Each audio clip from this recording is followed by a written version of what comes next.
Good morning, Karen Jennings, from a very, very early Sao Paolo this morning, isn't it? Yeah, it's fine. I normally wake up early, but not to get dressed. I wake up early and stay in my pajamas for a couple of hours. Why do you wake up early? What is that? Do you write? Um, well, the situation is that we're currently living with my mother-in-law, and it's not the perfect situation, and she's very noisy. The area we're living in is very noisy, so I don't get much. And we moved from a 3-bedroom house where I was basically by myself all day to now living in 1 bedroom in someone else's house. So I'm used to being by myself, having time by myself. And so I wake up early so that I still have that time to myself and quiet time. And I try to do a bit of writing and a little bit of reading, just some quiet time and some exercise as well. Will you be moving out at some stage, or is this going to be a permanent feature for an extended period? Like I'm it not sure. used to be in olden families. It's what happened is because of the situation, the political situation in Brazil with the president Jair Bolsonaro, and he's really against universities, and he considers universities to be the source of the enemy and communists and all sorts of things like that. And my husband is a scientist and was working at a university, and unfortunately, Bolsonaro reduced all university funding by between 60 and 90%. So my husband lost his job, and we had, especially with the pandemic, we were trying to get to Europe to try and get a job for him there, but we're kind of trapped here for the moment. Not sure I don't know when we'll get away or how or if. That's incredibly hard. I'm very sorry to hear that. Yeah. But the policy, keep the masses dumb and they won't revolt against you. Yeah, unfortunately. But and it's been a difficult time politically for Brazil with this president. People have they're such staunch fans of Bolsonaro who really embody his homophobic, misogynistic, racist, gun-toting beliefs, and it's very difficult. I lost some friends over their support of him and their belief that you should just be allowed to shoot anyone if they look vaguely guilty. So Wow, that sounds very hectic, and I'm sorry that you're having to live. That's like living in the past. And welcome back, yeah, Evita Peron, and you're in the wrong country. yeah, yeah. Cora, won't you tell us a little bit about yourself from when? Tell us about Esmery. What was About she my like mom. growing up? Yes. My mom was very. My mom's Afrikaans, so I grew up bilingual. My dad was English, and he was an English teacher. My mom was an Afrikaans teacher. And so I grew up in a home where language and reading and played a very important role. My mom was very strict. She'll say Hey, she she's wasn't, very, look at but that. she was. um, but my parents were always very supportive of my writing and my interest in literature. Um, Although my mom, I would always go and buy books, loads and loads and loads of books at secondhand shops, and then I would make my dad build more bookshelves for me. And then my mom didn't quite understand why I needed to keep the books after I'd read them. Um, and I think maybe she still doesn't quite understand. I, I've lugged vast amounts of books across the ocean from South Africa to Brazil with me. And if we move back to South Africa, I'm going to have to lug them back again. If we move to Europe, I'll have to lug them there. I'll have to see what happens to all the books. Yeah. I got rid of a lot of books. When I move, I tend to clear out. Yeah. But the only books I keep now are the ones that I get from authors. So I have Right. a very large South African author selection, and Yeah. everything else must go. It's too I much. was I was just thinking about that last night actually, and I was thinking maybe it is time that I start getting rid of the books that I know I won't read again, or that I could easily get on Kindle. You know, Kindle does make things easier for keeping a large library of books. So I guess I'll have to see. It's expensive to ship books, so I'll probably won't have a choice. I probably will have to get rid of a lot of them. Yeah, they're kind of like a dead weight, unfortunately. Yeah. Anyway, so reading and writing were really from a young age in your family and well supported. What made you start writing? Oh, I don't know. It just happened. I remember being about 6 or 7 years old and sitting on the front doorstep and writing a poem about the rain dropping in the garden. And it just seemed like a natural thing for me to do. And I've always been writing. I kept diaries. I wrote little stories, little silly things. And then when I should have started taking it seriously in my 20s, then I almost stopped writing, because then it became very serious and I started becoming afraid of writing a bit, because it wasn't quite just something I did and no one really saw. Um, but then I got over it, and then I started writing a lot. Right now I'm going through I don't know what you would call it, A drought. a block, depression with regard to words and writing.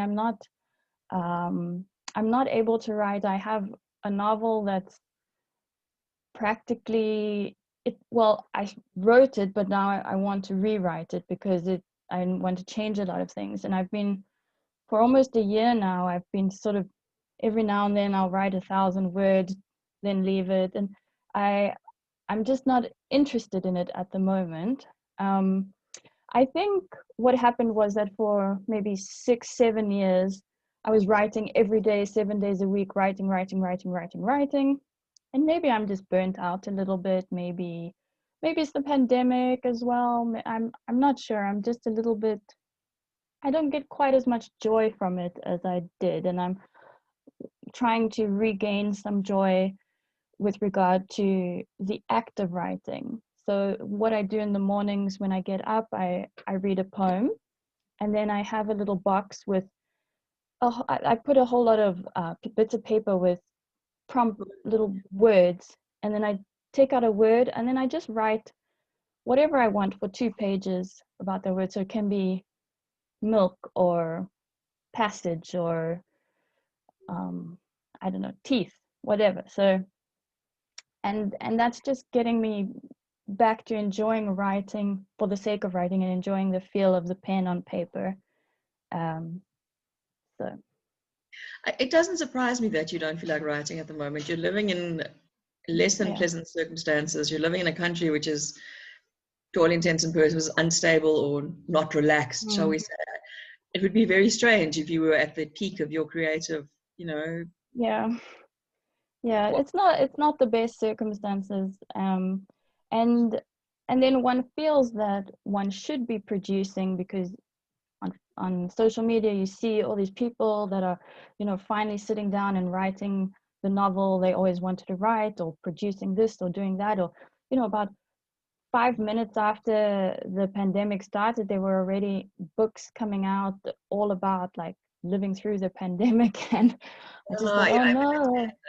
That in itself is madness. I just, it's right at the start of the pandemic. How can you even know what it's like to live through a pandemic? I mean, now we're 4 or 5 months in.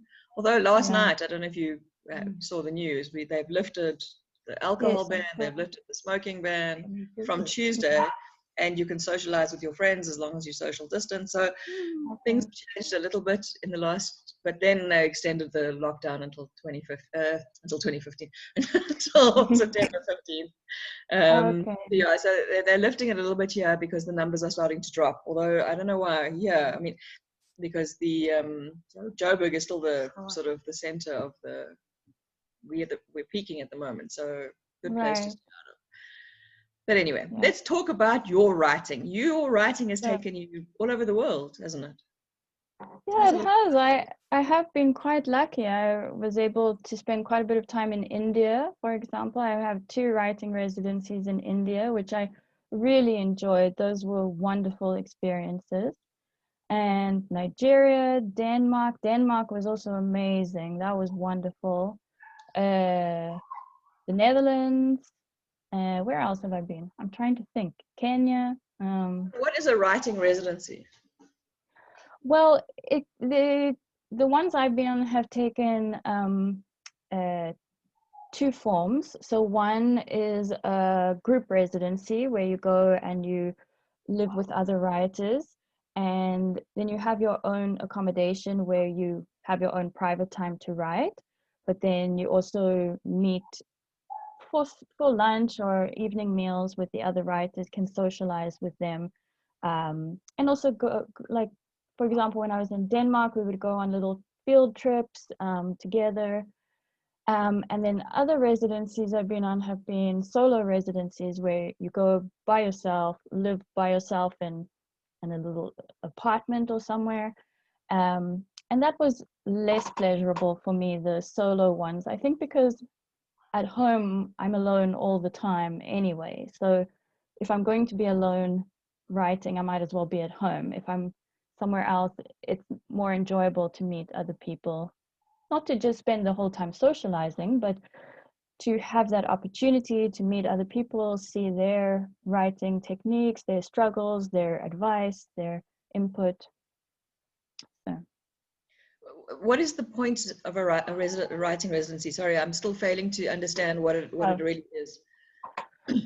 So it would be for, especially for people who have jobs. I don't have a job, but for people who have jobs, it's an opportunity to get away and have time focused on their writing. So that would be time away from family, from work, from all the distractions at home, and they would go to a place, focus on writing a specific project that they are working on, and then you can, in the evenings or at other times, share your work with other people at the residency. They give you your input, encouragement, criticism, all of that. If you're by yourself at the residency, it's more just about having the time away from your life. Is that sponsored, or do you have to sponsor it yourself? All the ones that I've been on have been almost fully sponsored. I think one of them I had to pay my own plane ticket, but everything else was sponsored. But there are a huge amount of residencies where you pay for yourself. Mostly in America, I think they have a lot of residencies, but they're expensive. You know, you have to pay for everything, and then it's more like a boutique getaway kind of thing. And yeah.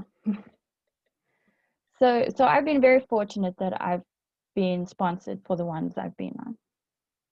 Having grown up in an English and Afrikaans household, I gather you're heeltemal tweetalig. How come you've chosen English as your writing medium? Well, I'm not as completely bilingual as I ought to be. And I think when I was very small, because I spent all my time with my mother, and we went to an Afrikaans preschool. And then because we were living in the southern suburbs, there weren't really options, the southern suburbs of Cape Town, there weren't really options for good Afrikaans schools nearby. So the decision was to send us to English schools, and I had become very monolingual. I was just speaking Afrikaans, and so then my parents sent me to the English part of the same preschool, and then from there on we were at English schools, and I guess it just became the dominant language. And I suppose TV was always English, although I remember I don't know if, I'm sure you remember, in the old days where they used to have American TV shows, but they would show them dubbed into Afrikaans, and if you wanted to listen in English, you'd have to tune into the radio to like I Beverly remember. Hills 90210, and I would just watch it in Afrikaans. But I know friends of mine, it would be terrible because they would have to, if they were out, they would have to tape the show and tape the radio, and then try and sync it and listen to it together at the same time. That's how we used to record music when we were youngsters, in the old days when we actually Yeah, had tapes. I think you're yeah, quite a bit younger than I am, but in the old days, you would listen to the radio with your cassette tape, and as soon as the song started, you would hit record, and then you had to time it that you stopped recording just before the yeah, DJ started speaking yeah. again. Yeah, no, Oh, we used to do that as well in the mid 90s. I remember still doing that. Yeah. no, I definitely wasn't doing that in the mid-90s. Let me think about that. Oh. I wasn't. I was working. Yeah, those days were long over by the mid-90s. Eek. So, the work you've released, poetry, novels, a little bit of Yeah. some essays. Yeah, I've done a bit of everything, I suppose. Maybe maybe because I like to um I not I don't quite know what to say. I don't like to do the same thing over and over because I'm writing all the time. I have many interests in terms of writing. So I like to try my hand at poetry, try some memoir writing. I've written an academic book which has not been published. Unfortunately, I've been told, although it's wonderful, blah blah blah, it's too niche and there's no money for publishing academic books. They only want books that they can sell to More broad spectrum. universities. So so yeah, I just like to keep it varied, keeps me interested. Sometimes I'm writing 2 books at a time, so I'll work on a novel in the morning and nonfiction in the afternoon. So just gives some variety to my day. That's a huge variety. I mean, how do you balance all of that? I want to come back to novel writing. I just want to read a couple of comments. Mm. Shamini says, I'm like Karen. I find it hard to get rid of books, Karen rather, sorry, because I do like to read them again or dip into. I'm not celebrating till after Monday night because I fear NDZ can still come up and turn it around. Yes, she Yeah. can turn it around because she's like that. Gilda says, how do you feel about South Africa since the Soutbeck book? Do you feel better or worse? um, well, let me first say about Soutbeck. So at that stage, I was quite disillusioned about South Africa, and I can't. I do feel that there probably is some judgment that I'm not allowed to have much of an opinion about South Africa since I don't live there full time anymore. But I do come back every year. Obviously, this year I haven't been able to. But I do come back. I do follow politics. I do have friends, family in South Africa. Um, I would like to say today is the anniversary of Marikana, the massacre at Marikana, which I hint at in one of my novels called Upturned Earth. And that was a really terrible event and something that I don't think is remembered enough. And the amount of social unrest and rioting in the country, that speaks to a level of failure by the government, which continues to this day. I can't say that I see things improving. Increasingly, the onus is on NGOs to alleviate the suffering of the poor, of the forgotten, and I can't say that I had high hope. Let me say, I had high hopes when Cyril Ramaphosa became president. I didn't think that there would be a miracle change, but I did think that there would be some change. But I feel quite disappointed by, I suppose he's been handcuffed by the ANC in a way. But I had hoped that he would be a stronger leader. Yeah, I think like you, we all believe that. And he's completely hamstrung by the people he has around him, and he could be a great president. They're just not giving him the opportunity to be that, because it doesn't fall in with the cadre mentality, which is very sad. And well, maybe if he can sort that out, then maybe there's hope, but I don't know. But you know what, we just carry on living here. That's the thing. Yeah. We don't, that's the thing also with Brazil, you know, it's not an ideal situation for us here. We'd love to get away, but also what happens, I didn't leave South Africa because I was hopeless about the country. I certainly wouldn't leave South Africa in favor of Brazil. I mean, if I was going to leave because I was upset about the way South Africa was going, I would go to Europe or Australia or somewhere. I wouldn't come to Brazil. But you can't just run away. You have to try and make the best of the situation. If we did go to Europe or anywhere we went, it would solely be in order to get a job for my husband, because right now there's no future for him in Brazil with no funding for universities. So, and that's the only reason we came to Brazil in the first place, was because he couldn't, once we were married, even though he's a scientist, for some reason his marriage visa, whatever you call it, was denied, and we couldn't figure it out. And it was, he had to apply 1,000 times, and it was so expensive, and it was just getting messy and difficult. And we decided it was better if we came here.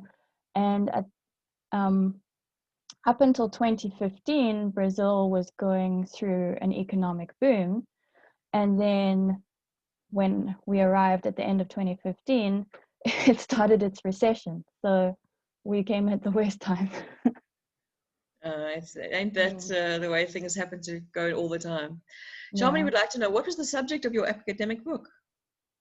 Oh, it was on the relationship between science and literature, with a focus on eusocial insects. So eusocial insects are true social insects, ants, some wasps, and most bees, and termites. Okay, I'm going to skip right over that because I don't even know what you're talking about. So, oh look, there's a niece. Hello. Let's jump forward now and talk about An Island, because I finished reading it last night.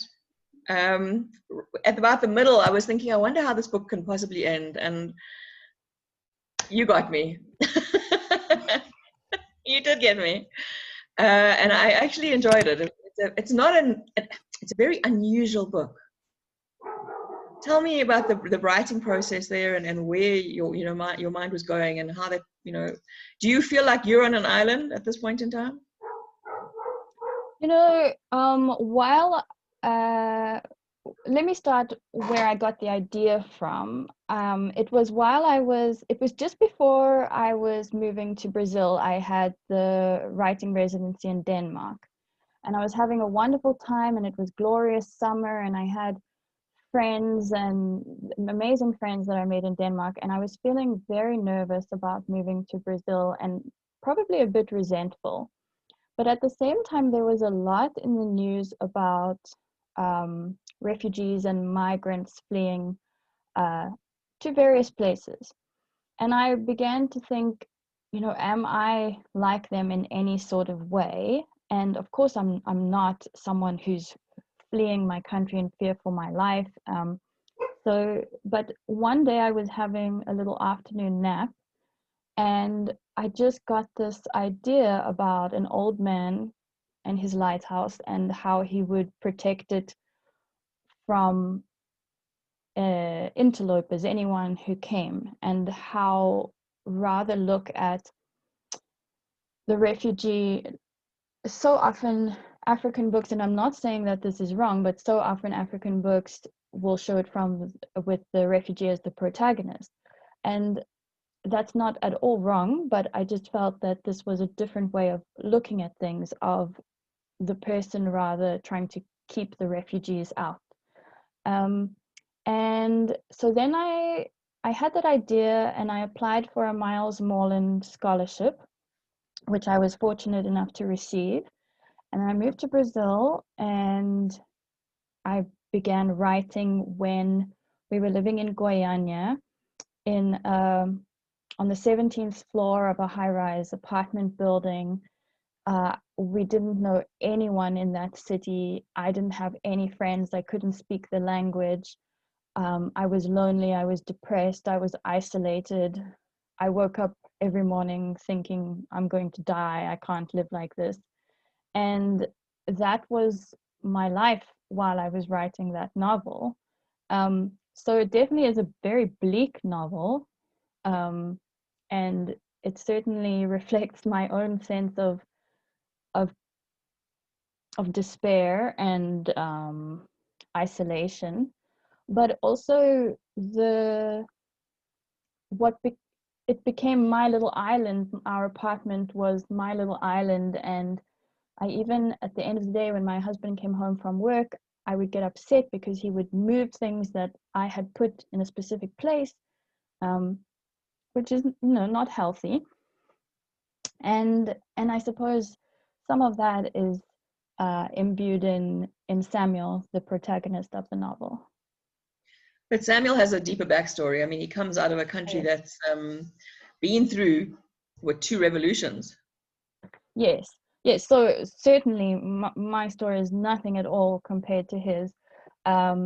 Just that my situation did bring some of the emotional connection to the character. But yes, so I wanted to look at the history of Africa, and I do want to say I'm not in favor of people, especially Americans, who do this, who think of Africa as one country.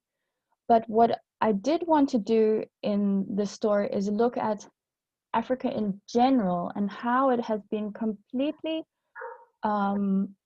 destroyed in many senses by the if you go back in time to the colonizers, and then the scramble for Africa, when was it, 1885, 1886, something like that, where they sliced it up and handed it out, and then put borders in place, taking tribes away from each other or pitting tribes against each other, and how politically people suffered and struggled trying to win independence, and then the failure of independence, and some of the terrible things that countries, the colonizing country, did when they left the countries to independence. So, for example, some countries, they took everything or destroyed everything. They destroyed the phone lines. They took all the medicine, chucked it in the ocean, destroyed it, smashed up desks, made sure that there was nothing at all left for the country to try and make a go of it. And then the legacy of dictators that came in, and military dictatorships, the child soldiers, all these things that have become such a part of Africa now, that stem back to this time of the colonizers and the scramble for Africa. Have you, by any chance, read a book by Henning Mankell called The Chronicle of the Winds? No, I haven't, I'm afraid. It's exactly what you're describing. This is about a group of street kids in an African country that has been colonized, then been through revolution, had a dictator, and now has a military government in power, and the phases that they go through, and how the colonizers they've taken out, they destroyed everything, broke down infrastructure. It's actually worth reading. It's not quite a satire. It's actually quite a sad book, but it's worth reading, and very interesting by Henning Mankell, the usually writes Nordic noir. So I found it to read it. Anyway, sorry. Shamini would ask, do you do a lot of research before you start writing, and is this via books or internet? I know one writer who gets most of the research on YouTube. No, I do a lot of research, and I get books. I do some on the internet. For example, when it comes to getting the latest news about migrants or refugees, that the latest news you would find in news reports on the internet. I would go to reputable sources. I wouldn't, necessarily. I'm not saying going to YouTube is a bad idea. I just suppose that it would depend on what kind of YouTube source it would be. It's not like learning macrame on YouTube. Yeah. So I do, when I can afford to buy books, then I will buy books. I used to be, before last year, I was quite a snob about, I wanted the book in my hand. I didn't want an ebook. But it's not always possible, and certainly writing about the insects for the academic book, there I had to rely a lot on getting PDFs or ebooks, and with it takes about 3 months for a book to get to me in Brazil. So I've just begun to rely very heavily on ebooks and PDFs. But I do a lot of research, as much as I possibly can. But your book in Ireland could take place anywhere. I mean, you've basically structured it. It's very cleverly structured in that it could be anywhere down the African coast. Yes. And at one point I was wondering about what the time period was, and then you brought in a smartphone. Yes. So you don't get a sense, you get a sense that it's timeless almost, because of the way that Samuel lives. Yes, I did want that to be part of it, that it could be anywhere at any time, but also to have there a sense that it is still rooted in the present, even though it's got this long history with all the events of the past. So that so that there's a bit of a playing with time in it. I see you even managed to bring in a little bit of global warming, and just in one tiny little discussion about crabs. Oh yeah. Like, okay, let's just brief sort of like sojourn into, what's going on in the oceans as well, which I thought was very interesting. And of course, Samuel keeps his chickens, and I keep chickens, so I feel for Samuel when he's feeding his chickens his table scraps and things. Would you like to give everybody a sort of, I mean, we're talking out of, I don't know if anybody else has read the book. I assume your mom and Janine have read it, but if you'd like to give us a little bit of a brief synopsis without sort of ruining the book. Well, it's, the protagonist is Samuel, who lives on a little island off the southern African coast somewhere, and he's the lighthouse keeper, and it's quite a dilapidated lighthouse. It hasn't really been looked after, not because of him, but because of the government. He lives a very quiet life. He's been living there for, I think it's 20 years. And he has tried to tame the island by building little rock walls around it, building a little a vegetable garden where he grows his own food. He's got his chickens, and he's very proud of this place. This is his land, his soil, his rocks. It's his place. And then one day, a man washes up on the island, and this kind of thing has happened before, but normally it's been dead bodies that have washed up, but this man is alive. And they do not speak the same language, but Samuel feels compelled to nurse this man back to health. But even as he is nursing him back to health, he starts feeling, who is this man? He's trying to take over my island. I don't want him here. I don't trust him. And there's quite a bit of play on what is Samuel imagining that the man is doing, and what is the man actually doing, because they aren't able to communicate through language. So what are the miscommunications, or what is Samuel, for example, at one point Samuel falls and he believes it's the man that tripped him. So did the man trip him, or did Samuel fall by himself? Is the man trying to kill him or get him off the island? And Samuel's not a young man. I mean, he's a man that's been through quite a bit in his life, and this is his retirement job, basically. Yes, yes, he's old. So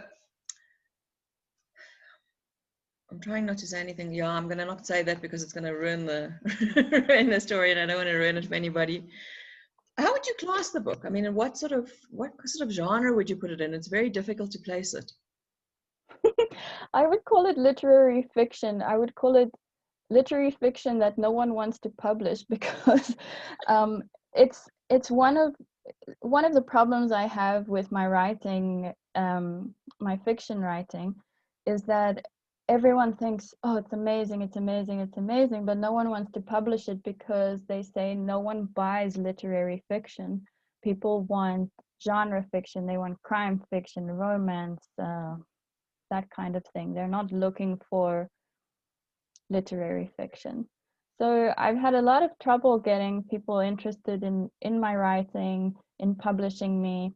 I had some big publishing houses in the UK that were very interested, but they said, we love your work, but send us something more mainstream.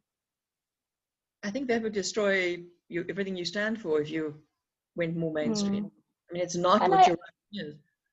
I wonder if that isn't also a little bit part of what is contributing towards me not being able to write right now, and only in a very little way, because I would never change the way I write, but I think it just showed me a very dark side of the industry that perhaps I've been trying to ignore, that I've been aware of but been trying to ignore for several years. And I think last year I really became disillusioned with the industry, and I've been thinking, rather just write for myself. That's what I want to be doing again, is to write for myself and not care about what other people think and whether it's going to make any money, whether it's going to sell or be anything for anyone other than for myself. So how did you get An Island published in the end? Well, I looked around at independent publishers in the UK, and I just happened upon this publishing house, Holland House Books, which has a very similar name to my previous publishers, which is Holland Park Press, which is also in the UK. And I sent the manuscript, and 24 hours later, they wrote back and said, we love it, we want to publish it.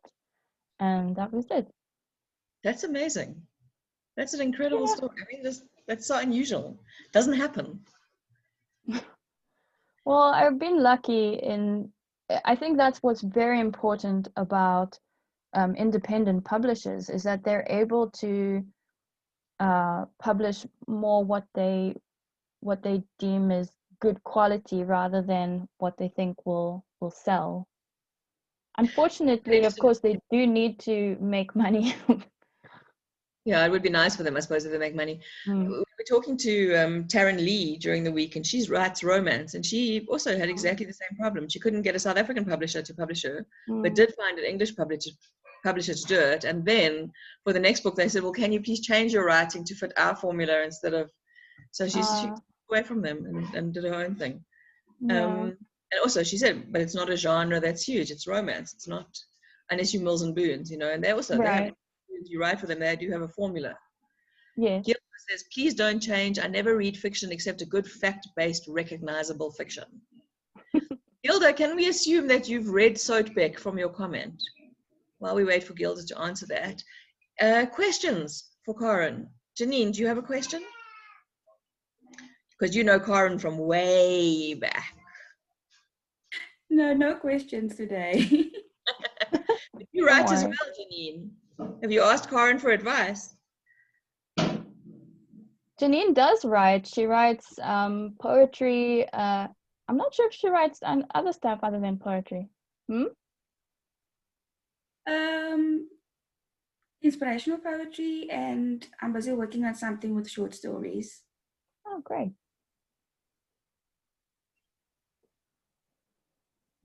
We had a bit of a chat the other day about what Janine writes, and I told her to send something to me so that I can read it, and we can maybe go forward with it.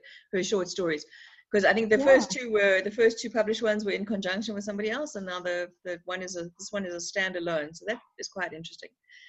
Gilda says, unfortunately, not yet, but the reviews were clear. Clear what? Yes. Clearly fantastic, or clear that I was disillusioned with the country, I think. Tell us about the cover for An Island. It's a very evocative cover. I don't have a hard copy because I read it as a PDF.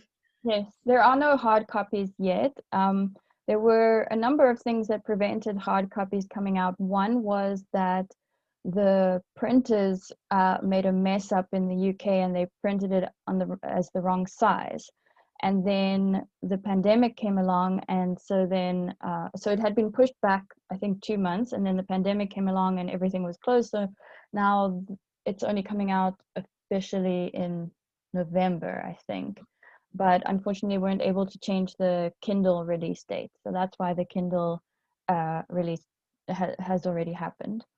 The cover, well, I would love to be able to take credit for that, but it was my publisher who came up with the idea. And we tried first a face front like this, and turning it into an island with grooves and all sorts of things, but it just didn't quite work. And then decided on a profile and that it looks like an island. And I think it's a great cover. Certainly one of my most favorite covers of the books that I've published, because I think it really reflects the idea that this man, he is the island is him. So his face and the island together works for me. And obviously the starkness of the island is reflected in the cover as well. It gives you a sense of aloneness and that he's, not with anybody else. Yes. Is it difficult to write a book that basically only has, all right, you do have other characters in the background, but is it difficult to write a book that has only a cast of characters really of 2 people?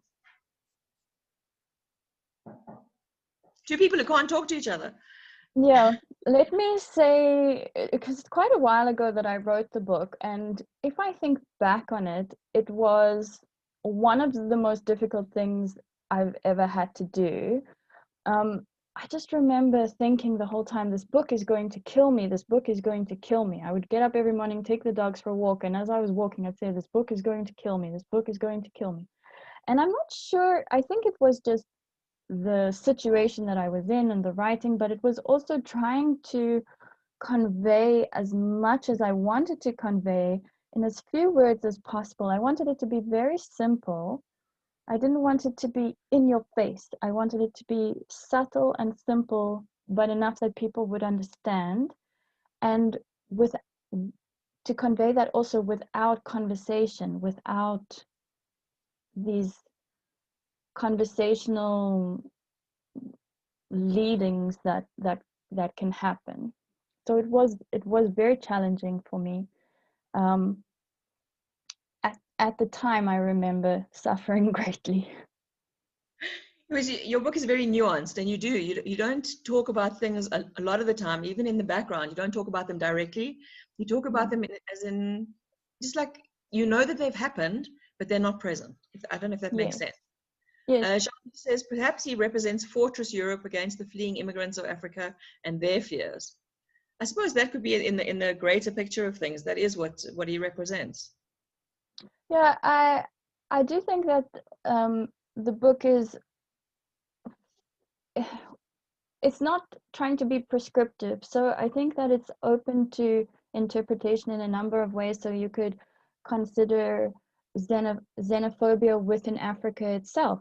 So the xenophobic attacks, the terrible xenophobic attacks we've seen in South Africa, of what the world, the outside world looking in, would say, oh, but it's black people against black people. And that is one of the things that does come into the novel, is they say, oh, but how black is he, or what color black, or what are his features? So they're trying to decide who's an outsider and who isn't. But then also the European fears of interlopers, of migrants, of refugees coming in and taking over what's theirs. And even just within a local context where, say, you are living in your house and nearby is a field, and then homeless people come and build their shacks on that field. That's the same kind of thing. So it can be very local, international as well. Yeah, you can slot it into whatever kind. I mean, this could be a school set work because there's so many different layers to it that teachers will have an absolute ball exploring the different themes that go on in the book. So that might be something worth pursuing for you. But that's also one of the reasons why I wanted to keep it so simple, was that because the things that it's dealing with are so complex that I didn't want it to become a complex book in terms of the writing and the plot and the story. I wanted it to all be very simple to highlight the complexity. And it certainly does that, and it's a very interesting read. And the end, as I said, I was wondering how this book could possibly end, and you ended it beautifully. Thank you. So thank you very much for that. Are there any other questions for Karen? Mom, do you want to say something? No. Come on, say good morning to your daughter. Let's unmute you. Yeah. There we go. No, I'm not allowed to. No, you are. You're on my. I always embarrass her. It's okay. This is my forum. You're allowed to embarrass her this morning. Tell her how fabulous she is. Of course, she's absolutely fabulous, and I always look at her and her sister, who's hiding away, and I think, where did we get them? Because her older sister is a scientist, and Karen is just a fabulous writer, and married to a scientist. I think I must have eaten something while I was pregnant.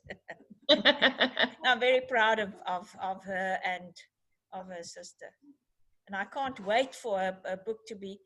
Is it going to be published in South Africa ever? Yes. Sorry, I didn't say that. There's an English publisher publishing in the UK, and then South African publisher Caravan Press is publishing in South Africa also in November, I think. Okay, so we can have a party in November when Yes. things are a little bit more open and really celebrate. Do you have a copy handy that you could just read a little bit of the book to us, and then we will say goodbye and you go back to bed? Yes, I have a PDF. You can still see me, right? Yes, absolutely. Okay, all right. Okay, this is just a little scene from near in the beginning when Samuel has already rescued the man, and he's put him in his house, and now he's outside of his house just doing some chores. He untied the barrel from his back, placing it in the yard, then took a moment to lean against the stone wall, his legs sinking a little as he did. He thought to sit a while on the cold ground, but raised himself instead, straightening his shoulders. From habit, he took the path back towards the cottage, yet at the sight of the open door leading into the dark hall, he stepped away, walking towards the lighthouse, turning his back on the place where that man lay. The low sun was bright in his face, so that he blinked and put a hand up to cover his tearing eyes. There followed a strange sensation in his ears of heat and breath that forced him to turn again and confront the open door. It had begun to sigh now, the cottage. That must be the feeling in his ears, the doorway sucking in the air of the island, breathing out the stale air of the cottage. The man was alive. Samuel could think of nothing else, only of that man's breath, not of his own frailty and pain, not of his hunger, not even of his desire to be inside, lying on the couch, perhaps to sleep a few moments as his discomfort settled. But he could not enter that gasping hole. To enter it would be to suffocate, to die. Inside him, something small and folded began to shift. It opened outwards, growing ever larger, until his chest, his arms, his throat were wrapped in it, until he was brittle and creaking with it. He reached up, but could feel only the rasp of fingers on stubble, and beneath it, paper skin. No, he could not enter the cottage, nor could he return to the beach, not on these tired legs. And even if he had been able, he would not go, not now that it had become a place of dread. The unfolding continued, and he was stretched thin by it, so thin and formless that he might at any moment be taken up by the wind, removed. Okay. Thank you. That's absolutely beautifully written and beautifully read, and we really appreciate it. Karen, what can I say? Everything of the best. Thank you so much for speaking to us. Sorry, are there any more questions before we let Karen go this morning? Kathy, do you have a question? Being a fellow writer? Janine, I can't get a question out of you being a fellow writer? No? Okay. Well, Karen, it's been absolutely fabulous chatting to you. I wish you and your husband all the best. Thank you very much. Things are really difficult at the moment, and I hope you find your writing mojo soon, and you find a place where you are happy and settled, and keep posting pictures of your daily walks. They're fabulous to see the things that you see on the ground and things like that. And from all of us, thank you so much, and everything of the best. And everybody else, that brings an end to our book week. But we are speaking to Tony Park next Sunday morning, and the regular programming will resume. Everybody, thank you very much. Have a great Sunday, and look forward to seeing you again. Bye all. Thank you very much. Thanks. Bye.